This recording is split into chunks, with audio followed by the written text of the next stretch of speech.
Hi everyone, so Melanie from Mr. Kong's mom here on YouTube tagged me to do this video and I thought it sounded pretty fun. So here we are. This is my Holy Grail beauty products. Not a whole lot of specifics, but a lot of types of products. So if you are interested, then stick with me. So one type of product, not this specific one, would be eye primer.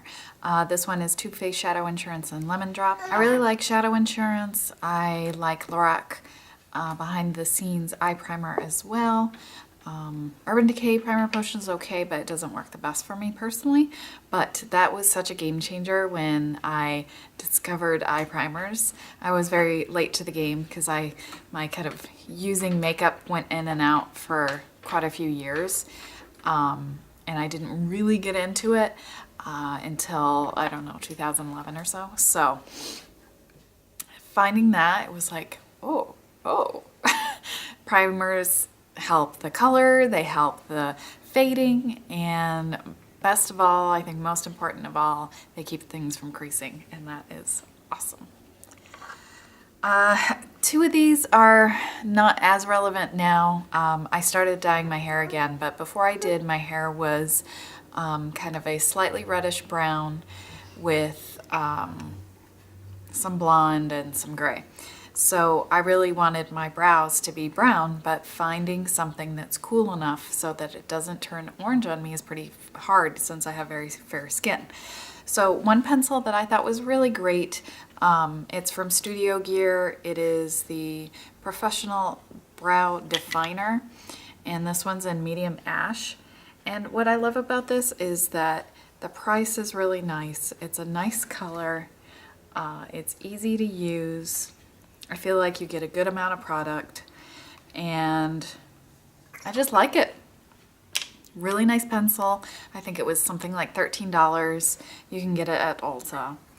The other thing I always used was this Urban Decay Matte Shadow and Shakedown, and this has been discontinued for quite some time. I got it off of Haute Look, and I do mention this because not only did I use it for my brows, I also use it to contour. So Real Techniques contour brush, stick it in there. It's not something I do day to day, but I do it more regularly for videos because I think contour can come off, especially since I need to kind of fudge with the lighting and everything to get my skin to show somewhere near correctly. So a lot of times colors can get really washed out.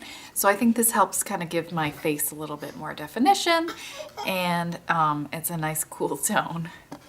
What's going on down there? So there's a swatch of Shakedown next to the medium ash. It goes a little bit warmer on my face like most things do, but still really nice. Something I really got back into after not doing it for a while is lightening my foundations with a white foundation. This one is from FACEatelier. It's their Ultra Foundation in 0-, which is white. Since my skin, my face is around between NC5 to NC10, and my neck is a little bit lighter, I really have a hard time finding a foundation that is light enough, and I really want to be able to match my neck as opposed to my face. So for the time being, I have given up on trying to find a foundation that matches me and just gone back to lightening them with a white foundation. It makes such a difference. I feel so much more confident about the liquid foundations I use now because I feel like I'm not worrying about this drastic difference between my face and my neck. So it really makes me feel better about using my liquid foundations and that I can use up what I have in theory, and then potentially restart my search for something that's light enough out of the box. So when I was kind of thinking about stuff that I wanted to include, I decided, there's a couple brushes that I think I really do love and would recommend to anybody, and one of them is the Japanesque blush brush. I think it's just called that. It says 324 here on the handle down at the end. I I recall finding who sold this online. I don't remember if it was Camera Ready Cosmetics or not, but I can't remember. I think I got this from Amazon. I'm not sure, but it's just such a nice brush. I like the size of it. I like the shape of it. It's pinched and then it really kind of fluffs out, and it's domed. So I really just like the shape, and it's so soft and it cleans up so nicely, and it's such a pleasant brush to use. I really love this one, and I think it's a lovely brush. So if you're looking for a new blush brush, I would suggest this one. It's a little bit more expensive, but it's still quite affordable. It's probably cheaper than a MAC blush brush would be my guess. I think it was $25, something like that. So I think it's in a decent price point. And the only eye brush I think really worth mentioning here is a MAC 217 or one like it. So I have said in the past, to me, the Sigma version of the 217 works and cleans the same, and I stick by it. But I really do enjoy this brush shape. It's really easy to do your entire look with it. It's a good brush shape, and there's a reason that everybody copies it, because it's a really nice shape. Next up are lip glosses, and one type of lip gloss I have loved for quite some time, a couple years, and that's the Laura Mercier lip glosses. They're so expensive, but the formula really agrees with my lips. It keeps them from, if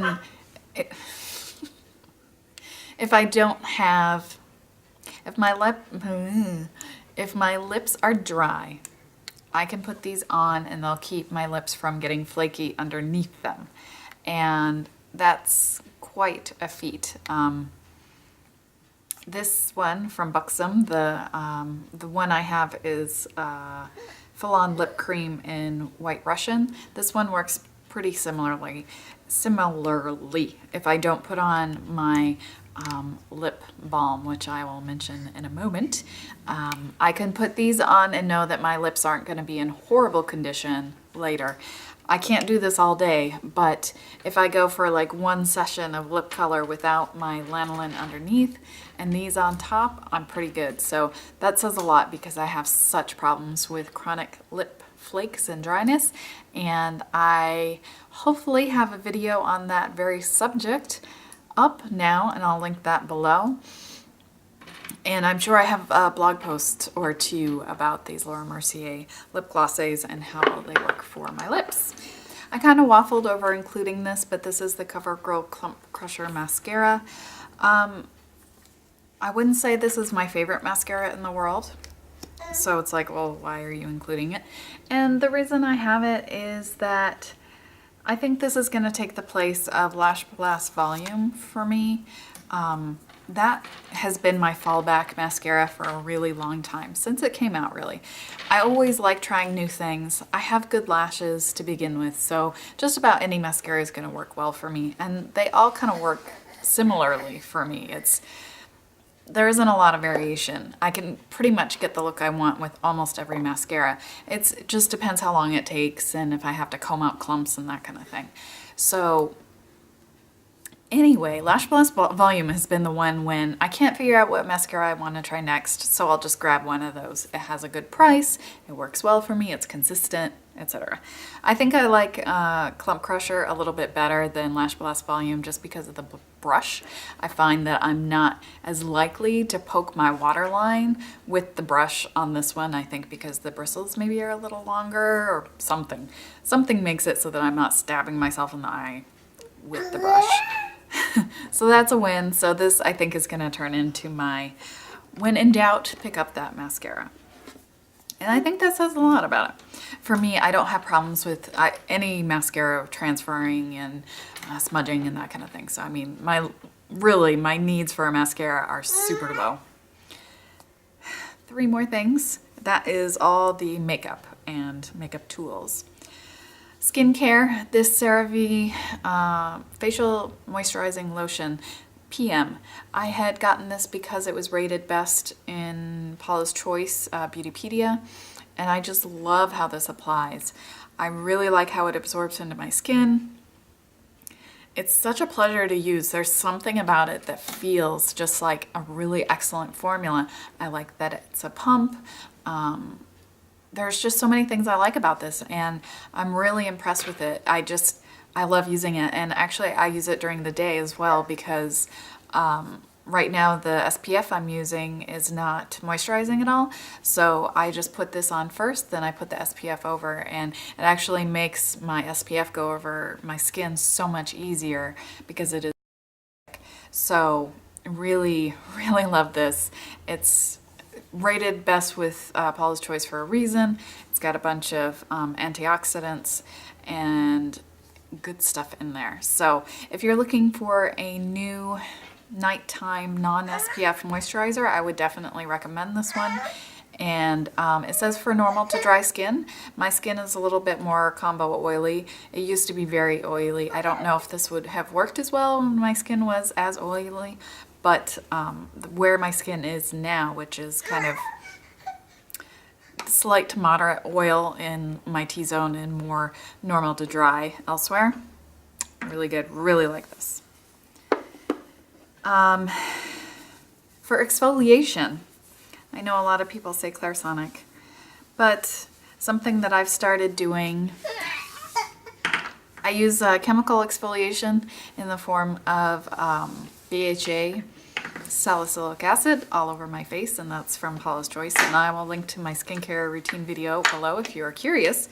But something that I like to do for an extra little bit of exfoliation on my face and on my lips is a washcloth.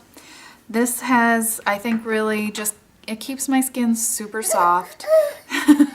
Really like the way that it helps my skin feel in the morning, and I also use this to exfoliate my lips, and it's the only thing that I've ever been able to get lip flakes off with. Sugar scrubs, toothbrush never worked for me, but a washcloth will take them off like nothing. So this is actually one of my son's washcloths that I stole. Babies R Us washcloth. That's right. It's pretty, it's not a really fine texture, so you do have to take a light hand with it, but really, really like this extra amount of exfoliation that I have incorporated into my routine, and it's been also kind of a game changer on my lips. All right, and the lanolin lip stuff I keep mentioning, Lansinoh HPA Lanolin. It's just 100% pharmaceutical grade lanolin, and petroleum products don't work for my lips. They just get flaky underneath the petroleum. I discovered, I don't know, a month or two ago, lanolin doesn't. So this combined with the washcloth, it works for me, and I go into depth in my video if you are curious. Last thing is a fragrance, and this is MAC's Turquatic. So I have been, in the past, I would buy one perfume and finish it and then buy a new one. When I was younger, I was loyal to one perfume for many years and then I would change. But in the past 5 to 10 years, I have just bought one, finished it, and bought a different one. So I bought the smaller version of MAC's Turquatic a couple of years ago, I think, and I went through it quickly. And so I bought another one. That was the first time that's happened in quite a while.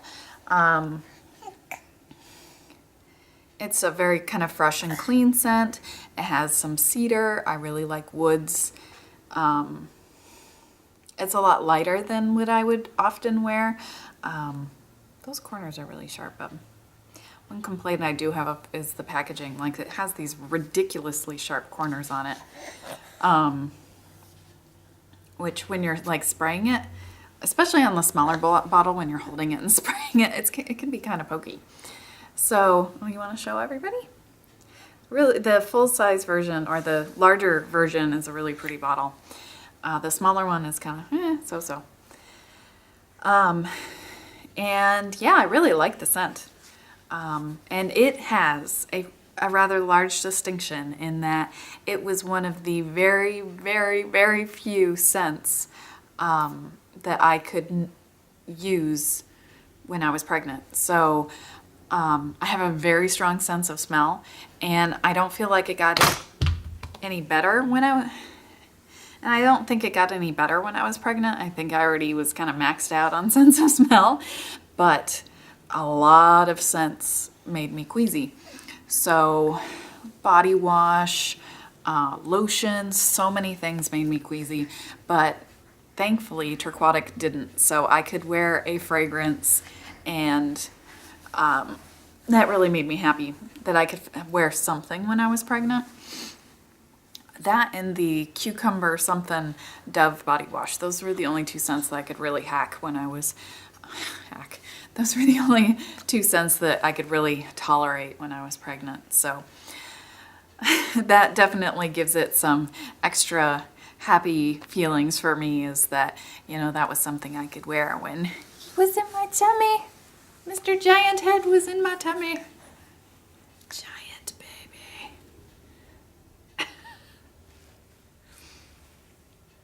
So I recorded and uploaded my everyday Holy Grail beauty or products, whatever it's called. I keep getting the name wrong.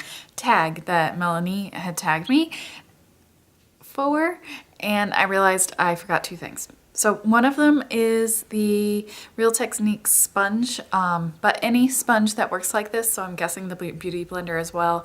I have a sponge from Sephora called The Perfectionist. I love how this applies foundation, and since my skin has become so much more weird about liquid foundations, this is the only way to consistently apply it and give me a really nice finish, and I love it. Just, you know, run it under the water, get it all swollen up with water, squeeze out the excess, and apply foundation. Gorgeous. This Real Techniques sponge is a great deal. It's, I think, $5.99, $6.99. They regularly have sales. Ulta has coupons, etc. So I would highly recommend picking this up. And it really, if you have issues with flakiness, with foundation kind of collecting in the pores and smearing away, etc., try this. It's cheap and it works so well. And I think is probably, I've heard is as good as a beauty blender, but I can't say from experience. You know what I hate seeing myself do when I'm editing a video is this. I hate when I see myself doing that. It drives me crazy, among many other things. Okay, last thing is any sort of like waterproof eyeliner pencil. I love to tightline, and I have that today. I have this pencil in my tightline area, not the waterline, on my upper lash line, and it just gets your, it helps out any mascara you use. It makes your lashes look thicker. Invisible eyeliner, they say, and it's a way of doing eyeliner without taking up lid space. Waterproof pencils are awesome for it. Jordana has a really great option for the drugstore, very affordable, less than $5, I think, maybe $4, something like that. Jordana 12-hour made to last waterproof pencil, awesome. Their liquid eyeliner pencil, it says, they're very much like the Milani pencils, very similar to Urban Decay 24/7 pencils. Yeah, good stuff, love them. I love this type of pencil, and especially the Jordana ones, just because I like to tightline, and that's the easiest way to do it. So I have a video about tightlining, and I'll link that below if you are curious. Just some a variety of ways of doing it, and common issues and how to resolve them, etc. So I think that's everything from my Holy Grail beauty stuff. I'm sure I'll think of some other things, and if there's anything that I feel is really super noteworthy, I'll put it in the description box below.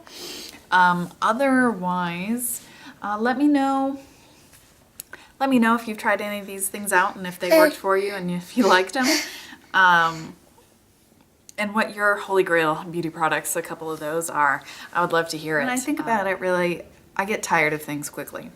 It's a problem I have with clothes, shoes, furniture, which is why I tend to buy cheaper stuff, because I get tired of things, and I know that this is the way I am. So it's just not worth the investment for me a lot of times to buy nicer stuff, because I know I'd rather be able to change it more frequently. Oh jeez. Here, I thought you wouldn't be able to reach the tripod. I was wrong.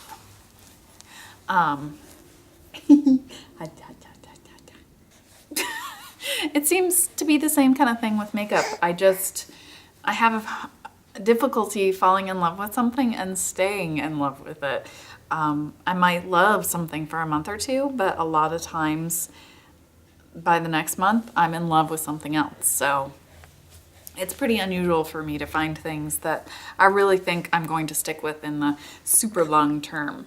And I always just like being able to buy something new, you know? It's like maybe I really enjoyed something, but I would rather just try something else next time, you know?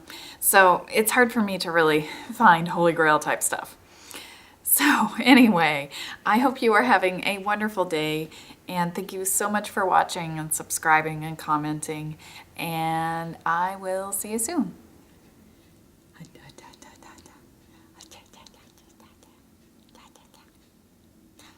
Bzz, bzz, bzz, bzz, bzz, bzz, bzz.